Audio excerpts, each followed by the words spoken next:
Gadewch ni byddio. Holl y lliwg ddiw ac ein tad nefol. Unwaith eto, dyn ni'n dod gyda fron yn enw Iesu Grist yn gofyn am defendydd. Bydda gyda ni o ddiw trwy gydol yr oedfa a hefyd o ddiw a diwedd y flwyddyn hon a'r flwyddyn newydd yn gofyn o ddiw i ti fod gyda ni trwy dy ras ac yn enw a trwy heiddiant Iesu Grist. Amen. Yn ei ganu emyn 240. 240.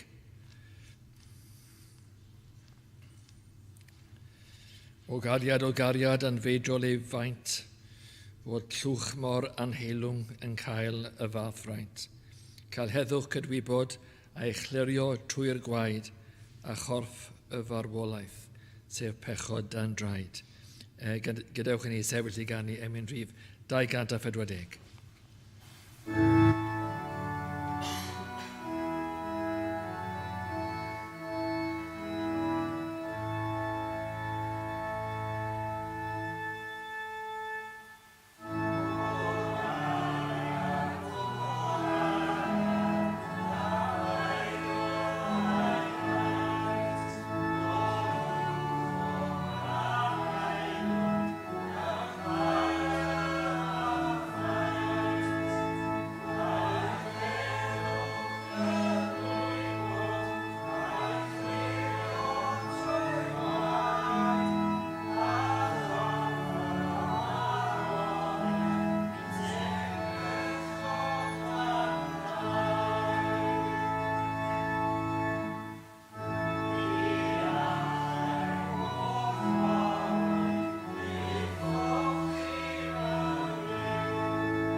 Sy'n croeso chi i'r gwasanaeth y prynawn yma.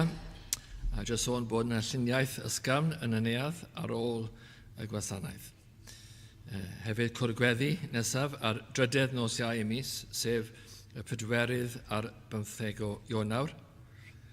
A nawr, tra'n cymeryd y casgliad, fe ganwn ni ar ein heistedd emyn rhif 45. Sef, diolch i ti yr holl lluog ddiw am yr efengil sanctaidd.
Gallwch chi droi at pistol i'r Philipiaid.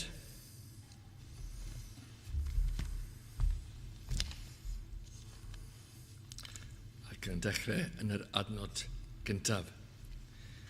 Philipiaid pennod 1, adnod 1.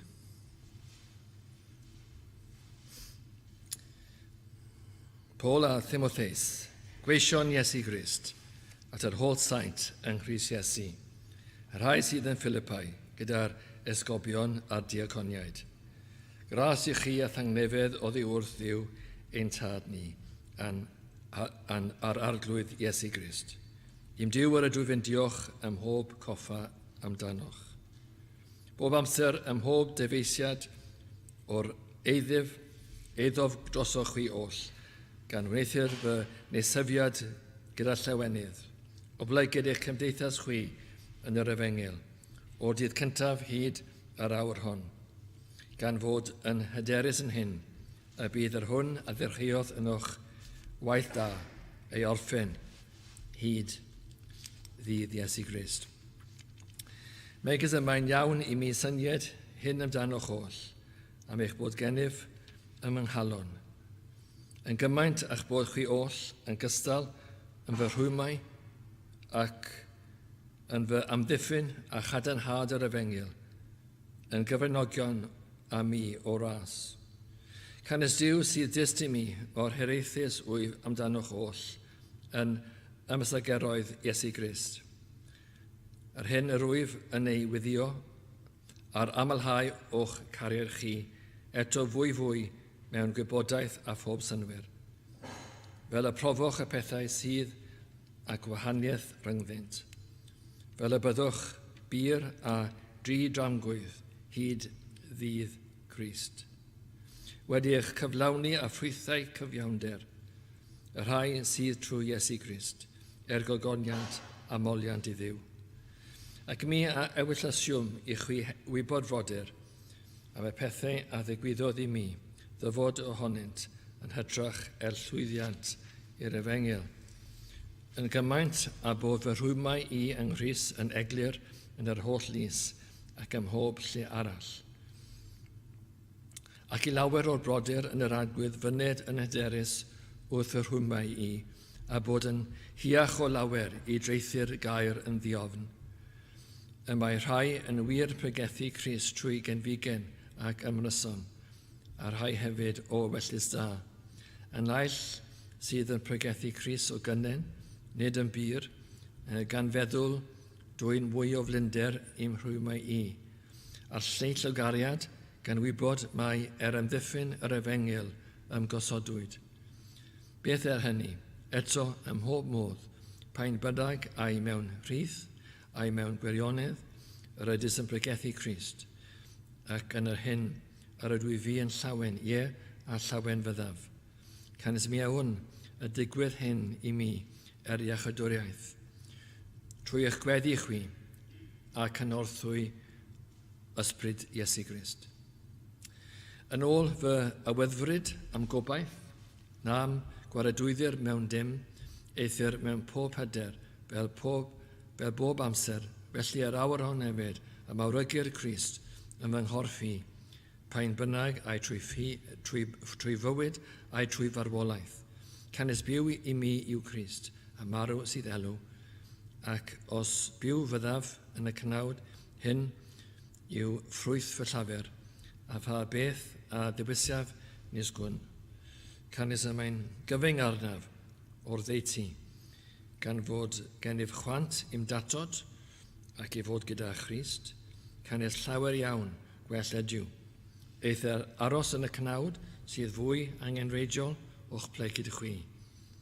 A chennef yr hyder hwn ar wyf yn gwybod yr hosaf ac y cyd-drigaf gyda chwi oll cynnydd i chwi a llawenydd y ffydd. Fel y byddo eich gorfolydd chwi yn helaethach yn Rhys Iesu o'n ple gyda i, trwy fy nyfodiad i drachefn atoch.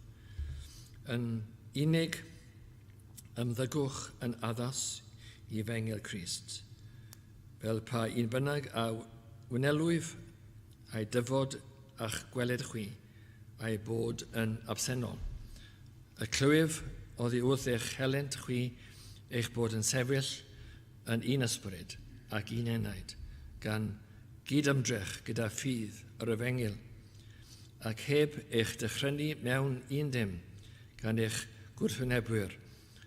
Yr hyn iddynt hwy yn wir sydd arwydd sicr o golledigaeth, ond yw chi o iachydwriaeth, a hynny gan Dduw. Canis i chi yr rhoddwyd bod i chi Crist, nid yn unig gredu ynddo ef, ond hefyd ddioddef yrddo ef. Gan fod i chi yr un ymdrin ac a welswch yn y fi, ac yr awr hon a glywch ei fod yno fi. Amen. Bendythyr yr arglwydd. Darlleniadau a'r sanctaidd. Gadewch ni droi at yr arglwydd mewn gweddi.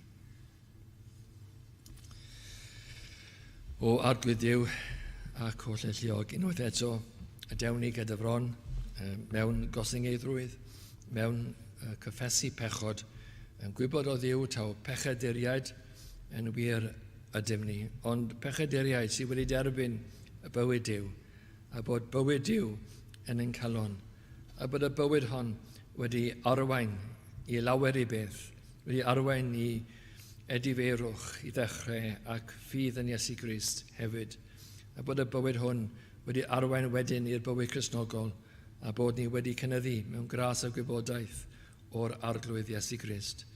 Yn diolch o Dduw am y bywyd dwyfol yma, taw bywyd dwyfol yw nid ein bywyd ni. Mae yna rhywbeth yn ein calonau ni sydd yn wahanol iawn, ac o arglwydd dyn ni'n rhoi'r gogoniant i gyd i ti o Dduw am y newidiadau yma sydd yn ein calon ni. Ac yn gofyn nawr o Dduw wrth ni i ddod gyda fron, i ni gofio taw Duw sanctaidd wyt ti, ac eto Duw efengil a Duw graslon hefyd. Yn diolch o Dduw am yr holl efengil, bod yr efengil wedi cael ei osod cyn seiliad y byd, bod yr efengil wedi cael ei broffwydolaethu trwy'r proffwydi yn yr hen amser, a wedyn yn y testament newydd bod Iesu Grist wedi dod, a wedyn wedi byw am arw, ac wedyn trwy ras a gallu Duw, bod yr apostolion wedi medru deall yr efengil a pregethu yr efengil a gosod y gwirioneddau yma lawr yn y gair mwyn i ni i ddarllen a deall.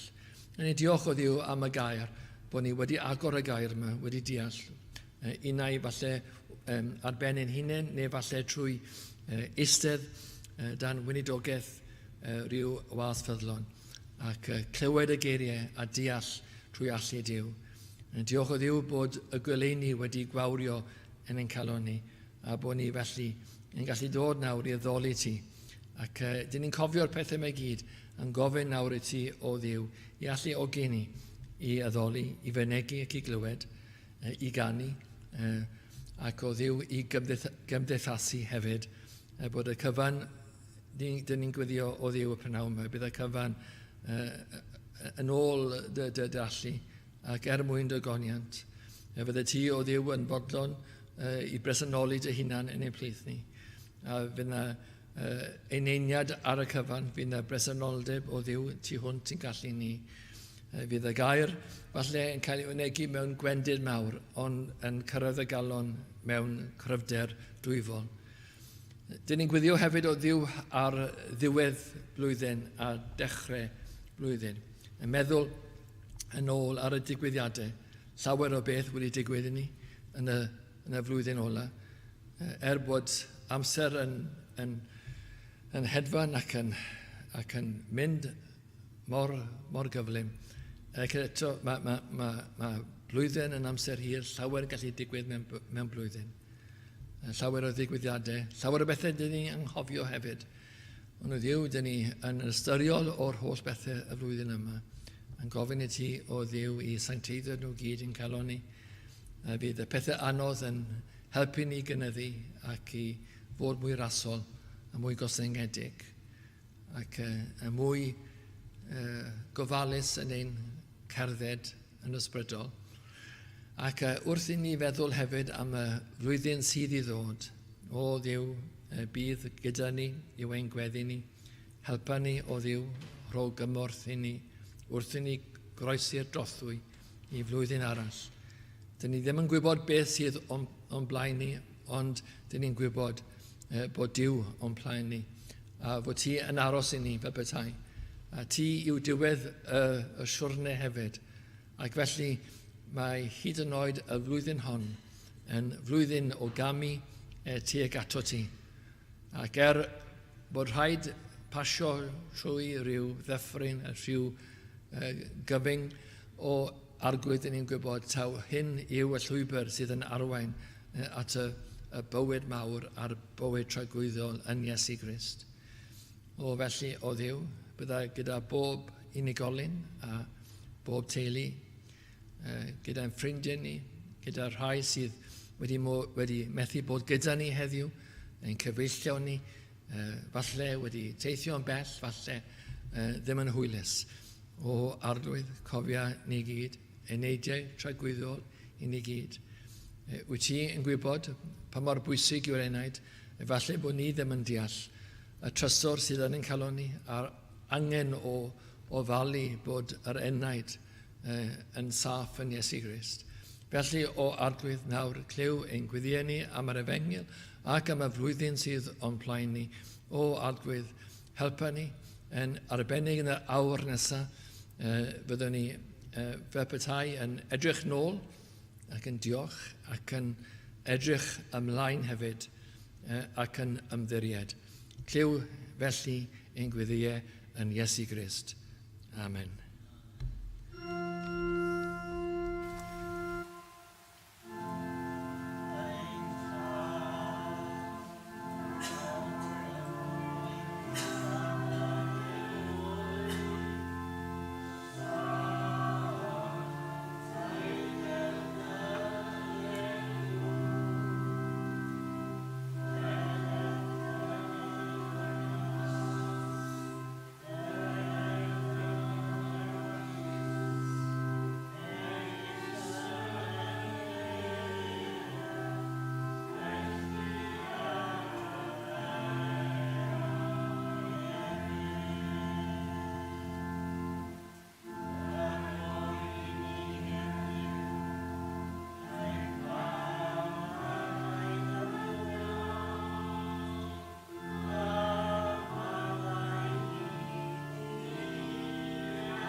Gyda chi barhau yn ein oedfa, wrth gan ni emyn 376 o iechydwriaeth gadarn o iechydwriaeth glir. Fi dyfais o'i chyffelib erioed ar fôr na thir. 376. Gadewch i ni sefyll i ganu.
Gydwch ni droi at Philipiaid penod 1 ac adnod 6, adnod at yr hen flwyddyn a'r flwyddyn newydd, gan fod yn hyderus yn hyn, y bydd i'r hwn a ddechreuodd yn o'ch waith da ei orffen hyd ddydd Iesu Grist.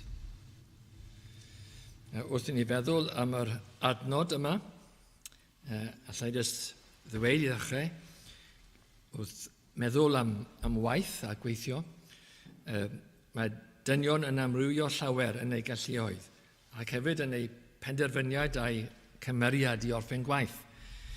Mae llawer yn dechrau ar frys, ond yn colli diddordeb neu falle yn dechrau rhyw waith arall, a wedyn gadael y gwaith ar ei hanner. Mae llawer fel yn does. Mae llawer yn esgelus, ac bod nhw yn gwneud y gwaith i gyd, mae yna llawer yn eisiau yn y gwaith. Ac eto, mae llawer yn bwriadu gwneud y gwaith, ond byth yn dechrau heb sôn am orffen y gwaith. Ond mae rhai wrth gwrs gyda'r gallu a'r penderfyniad yn dechrau, yn parhau ac yn gorffen. Ac felly am mwy welwn ni yn yr arglwydd. Mae'r arglwydd gyda pethffeithrwydd yn y dechrau ac yn y parhau ac yn gorffen. Os ydwchwch chi ar yr adnod unwaith eto, gan fod yn hyderus yn hyn, y bydd yr hwn a ddechreuodd yn o'ch waith da ei orffen hyd ddydd Iesu Grist. Safon a gwaith Duw, y ffordd Duw, mae mor sicr allech chi weid bod y gorffen cystal â bod. Taw dechrau, mae y gwaith yn ambell i galon. Os yw Duw yn dechrau, mae y gorffen cystal â bod. Mae dechrau Duw fel addewid Duw, y cyfamod Duw. A felly mae'r gorffen yn sicr. Os dechrau, fydd yn gorffen y gwaith. A hwnna yw hanfod y neges yma.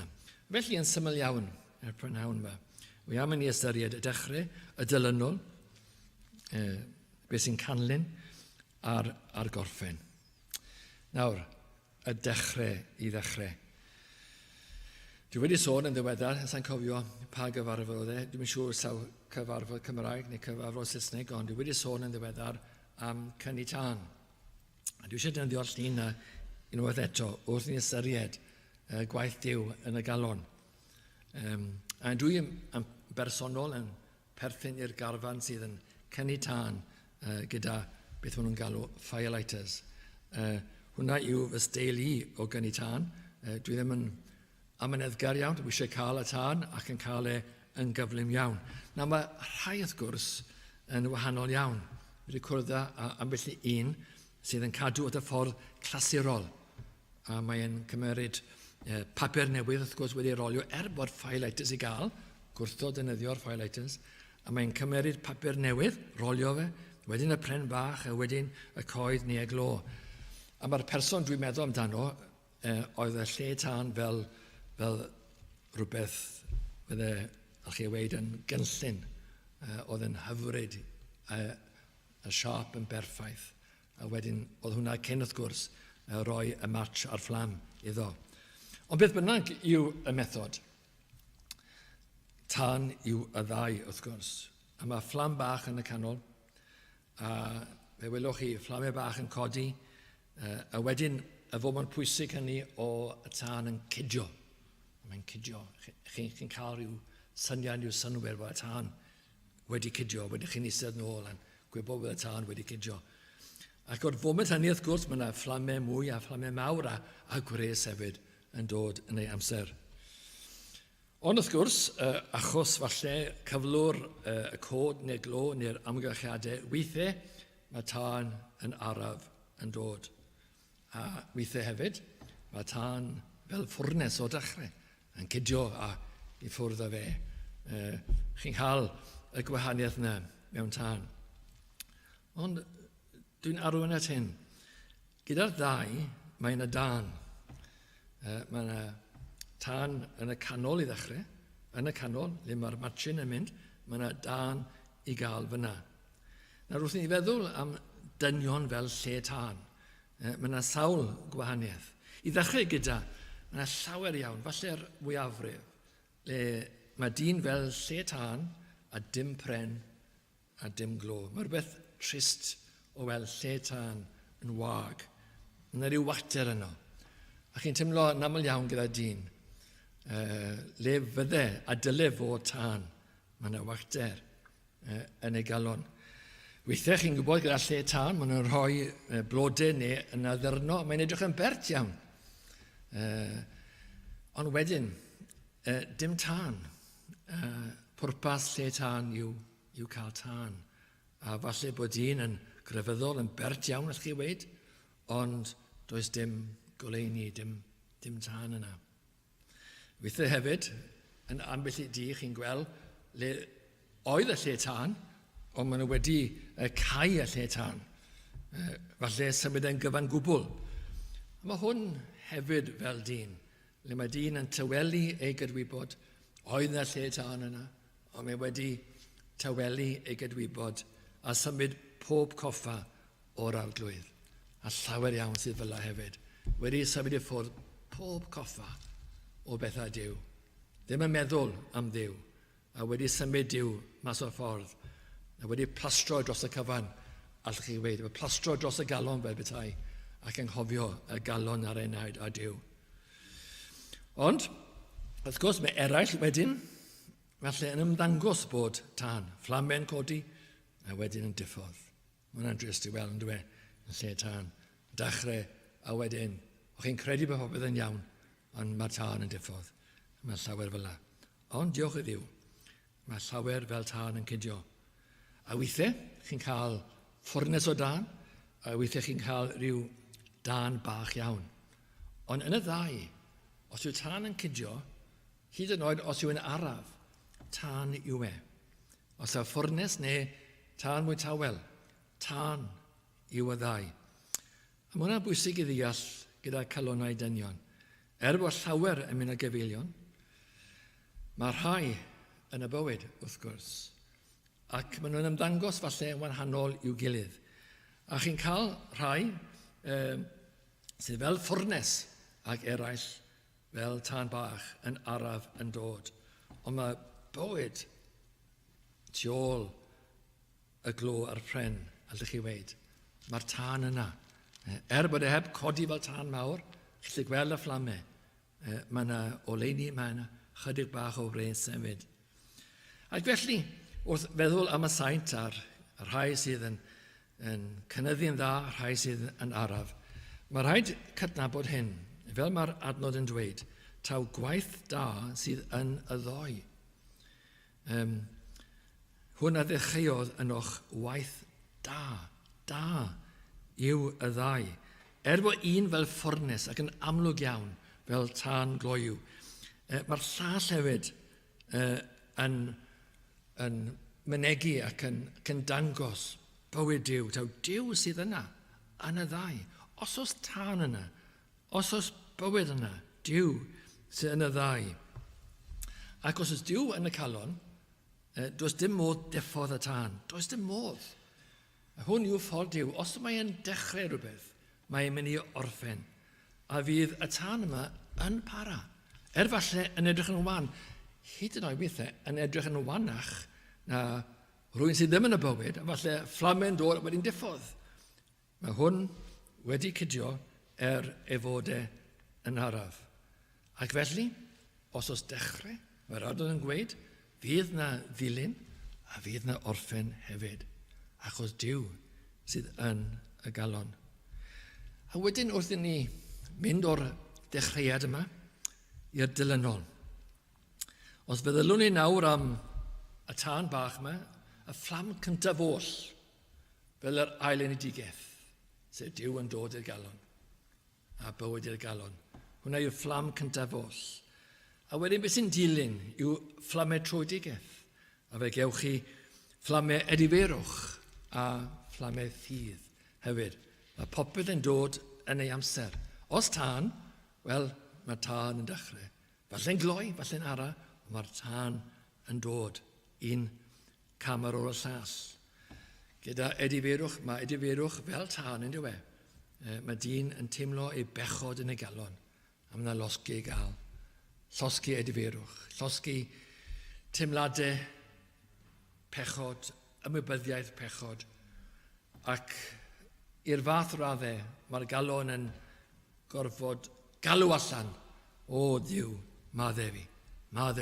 Mae rhyw dan mewn galw allan fel hynna, a mewn edifeirwch. Tân yw e. Tân o teimlo anghysurus hyd yn oed. Mae yna dan sydd yn mwy cysurus, mae hwnna'n dan anghysurus, le mae dyn yn teimlo'i bechod, a mae rhaid iddo halw allan am fyddeiant Duw. Mae ffydd hefyd fel tân wedyn ni. Mae dyn yn teimlo gres credu. Wrth gwrs taw gres yw e. Oherwydd mae'n credu yn yr arglwydd Iesu. Fe yw y tân, fe yw y goleuni. A mae'n credu ym mherson ac mewn gwaith Iesu Grist. Mae'n codi fy bethau o oerfel angrediniaeth, yn codi i gredu yng ngoleuni Iesu Grist. Wrth gwrs mae yna symudiad o oerfel i wres ac i oleuni ac i dan hefyd. Iesu Grist, fe yw y gogoniant, fe yw y bywyd, fe yw y gwaredwr. Wrth gwrs mae yna dan. Mae tân mewn edifeirwch, a mae tân mewn credu. Tân go iawn i hwn, fel tân mwyaf arbennig, oherwydd hwn yw tân dwyfol. Dyw yn rhoi a rhodd o ffydd, Dyw yn arwenu at Iesu Grist. Does dim byd i gymaru hwn, dyma y tân nefolaidd, y nefolion lefoedd. Credu yn y gwaredwr. Dim pethau'r byd a'r pethau y pedwerchus, ond hwn yw tân y nefoedd yn Iesu Grist, yn cael ei eni yn y galon. Ac wrth i ni feddwl am y gwirioneddau yma, os yw calon dyn, i feddwl am hyn, os yw calon dyn yn gallu gweld Iesu Grist, yn gallu gweld griddfannau Calvary a Iesu yn dioddef ar y groes mwyn pechodau dynion, os yw dyn gallu edrych ar y cyfan hynna a gweld gras mawr Duw yn ymestyn maddeuant y bywyd i ddynion, bod ni'n heiddi damnedigaeth, mae'n cynnig iachadwriaeth. Os ni'n gallu edrych ar y cyfan yna i gyd, heb edifrhau ac heb chredu, wel, i ni wir fel lle tân, heb tân na ffren na glo. Dyn ni'n oer iawn. Mae'r galon yn wag. Mae yna wagter ofnadwy yn ein calonau ni. Ond lle mae Duw yn y galon, fe fydd na edifeirwch a fe fydd na ffydd yn Iesu Grist. Hwn yw y tân. A mae'n hyfryd i weld y fflamau hyn. Y fflamau yn codi yn y galon. A hwn yw yr efengil dyn ni'n caru. Ac wedyn, yn canlyn ac yn dilyn hyn i gyd, mae yna fywyd Cristnogol i ni ddilyn hanes y tân mae fy bethau, ac i weld bod yna fywyd Cristnogol yn dilyn. A mae'r bywyd Cristnogol fel tân hefyd. Yn wir, mae'r gair yn ail Corinthiaid, pennod 3, yn disgrifio y bywyd Cristnogol, nid jyst fel tân, ond fel gogoniant. Yn sôn o ogoniant i ogoniant, megis gan ysbryd yr arglwydd. Dyn ni'n newid o ogoniant i ogoniant. Tân, grasysau Duw, bywyd Duw yn amlygu yn y galon. Nawr, wrth gwrs, wrth ni feddwl am y bywyd Cristnogol fel tân, ni'n naturiol yn meddwl am defosiwn ac ymgysegri. Ac wrth gwrs, mae hwnna fel tân yn dywe. Rwy'n sydd yn llawn ymroddiad, eisiau bod yn y tŷ, eisiau byw mwyn yr arglwydd. Mae hwn fel tân.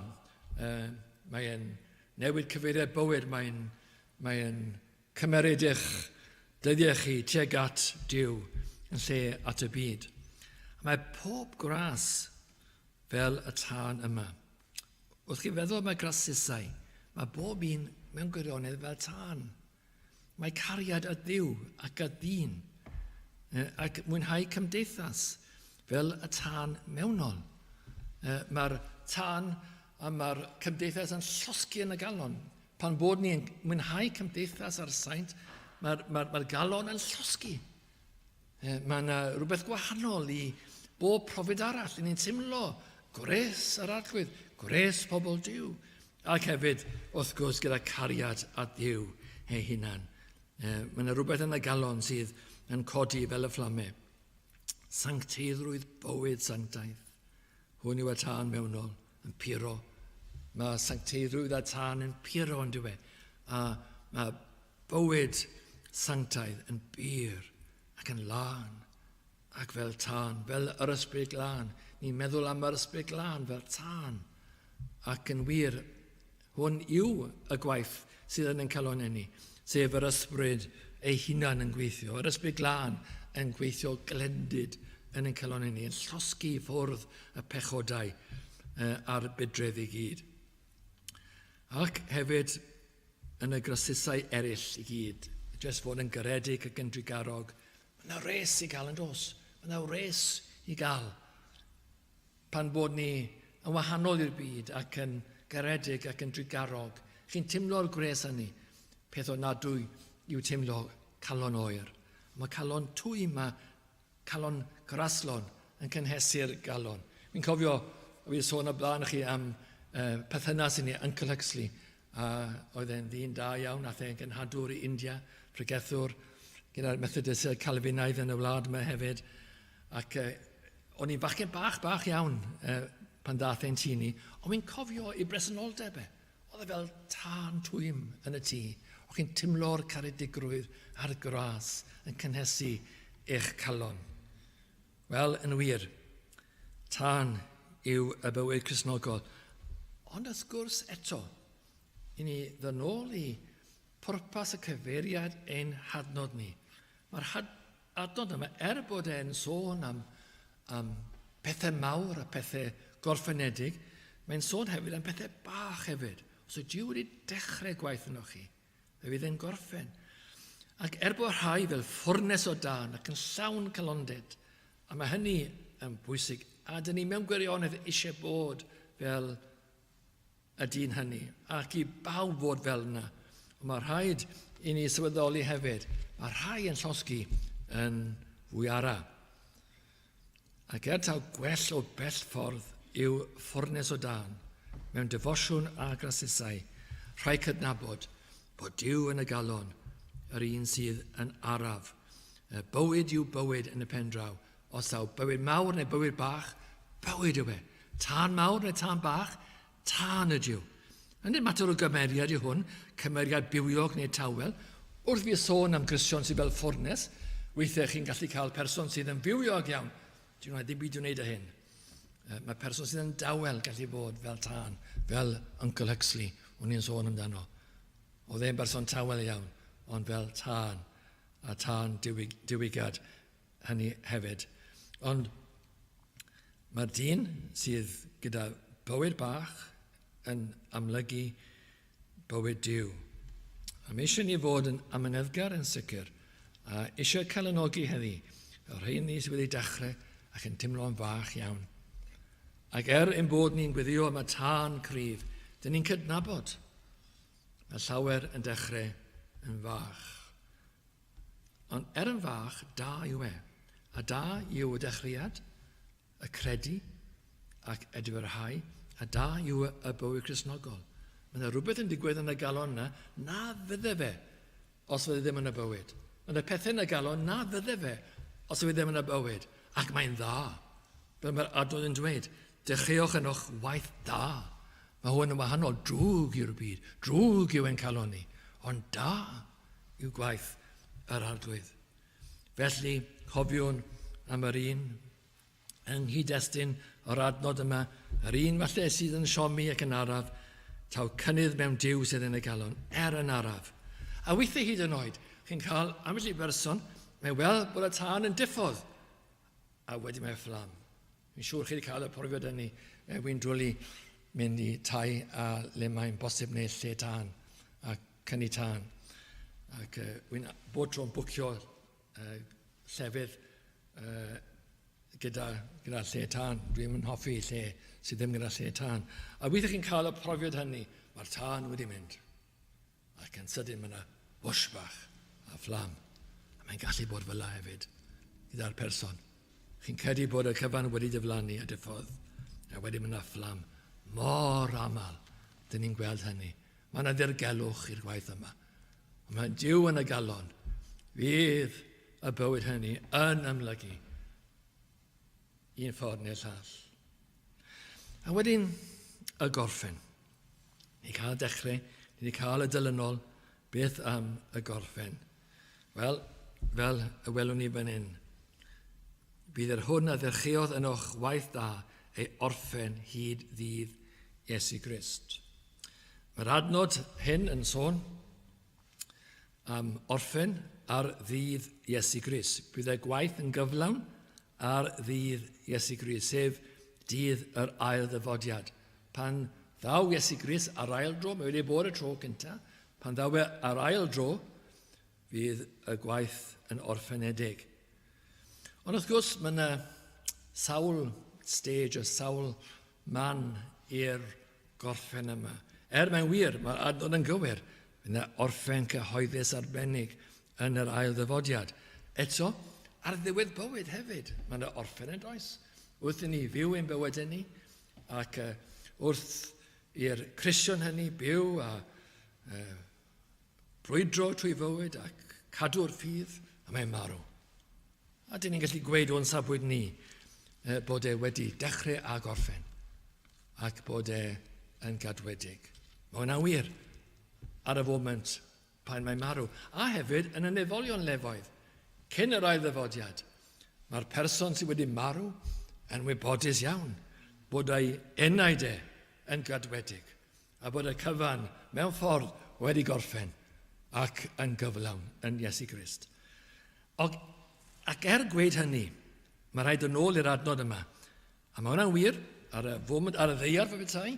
Dyn ni'n gweld Cristion yn marw a mae'r gwaith wedi orffen.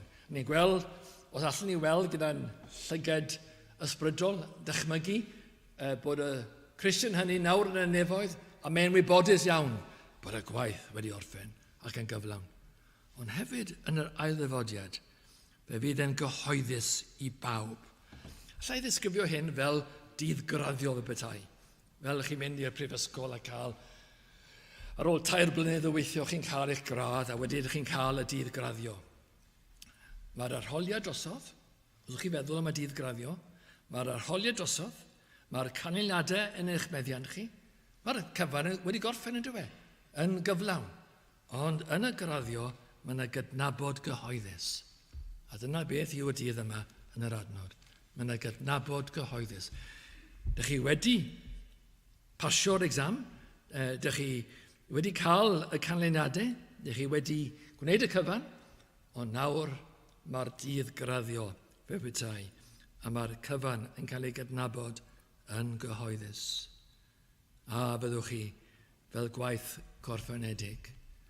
Y peth wedi ddechrau nawr yn cael ei orffen yn Iesu Grist.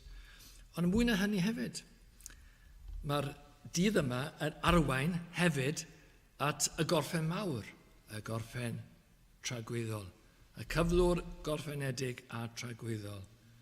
Ar ôl y dydd, wrth gwrs, mae'r meddiant y ddeiar a'r nefoedd newydd.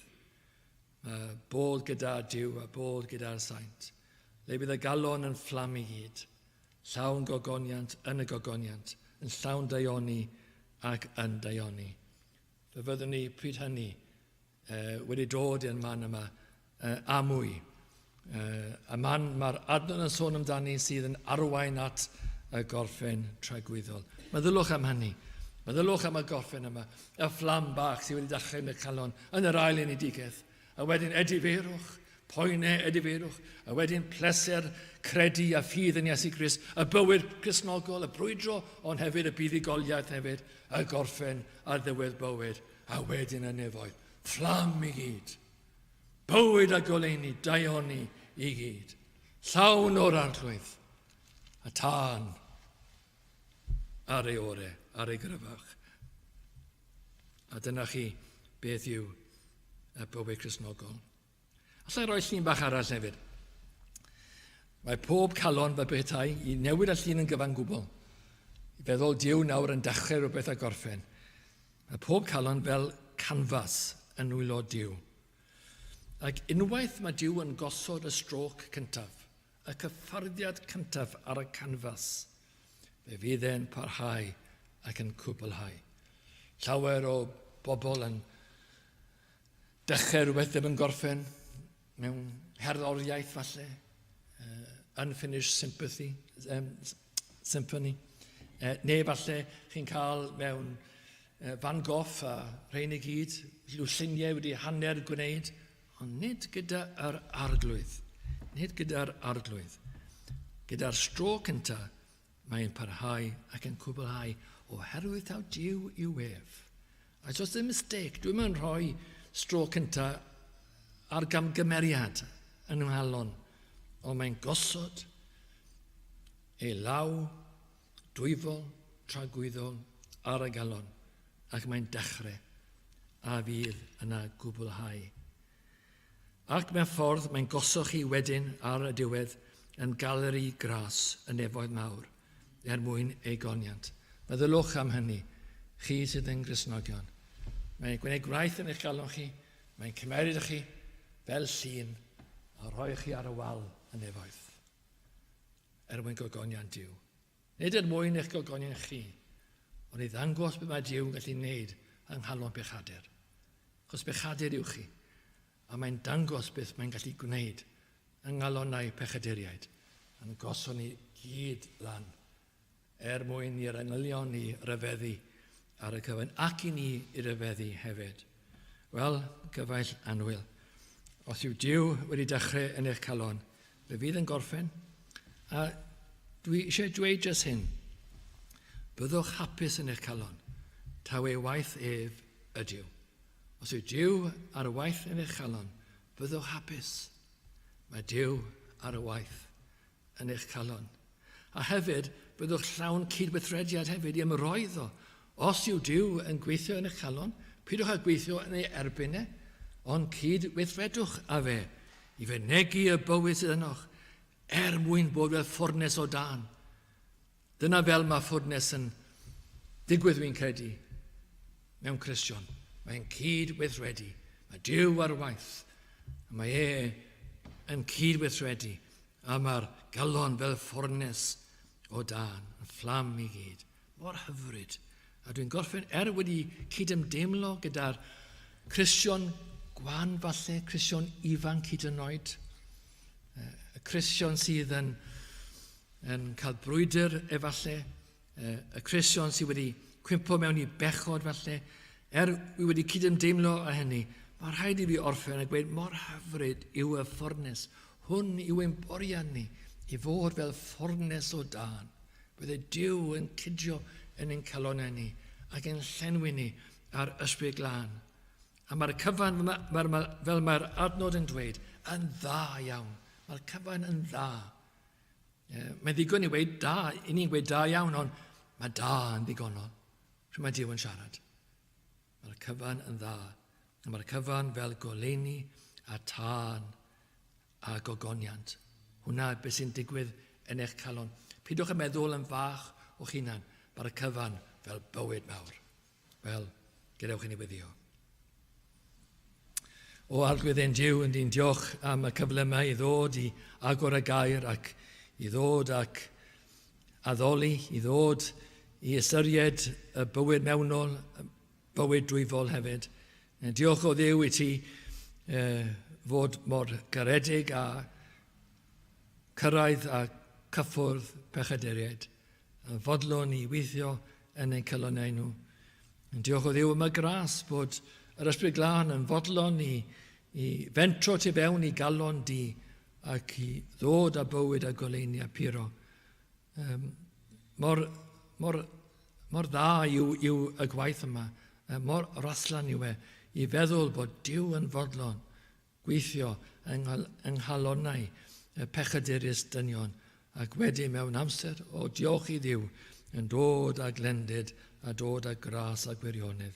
Felly o Dduw, clyw yn diolch ni y prynawn me. Diolch i ti o Dduw am gofio llwch y llawr. Yn gofyn y cyfan yn enw Iesu Grist. Amen. Wel, gadewch i ni ganu emyn 644. Ro i'm yr hedd na wyr y byd amdano. 644, gadewch i ni sefyll i ganu.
Eithir hwn a ddichon eich cadw chi'n ddigwymp, a'ch gosod ger bron ei goniant ef yn ddifeus mewn gorfoledd, i'r unig ddoeth ddiw, ein chawdwr ni, y bydd y gogoniant y mawredd, gallu ac awdurdod, ar awr hon, ac yn dragywydd.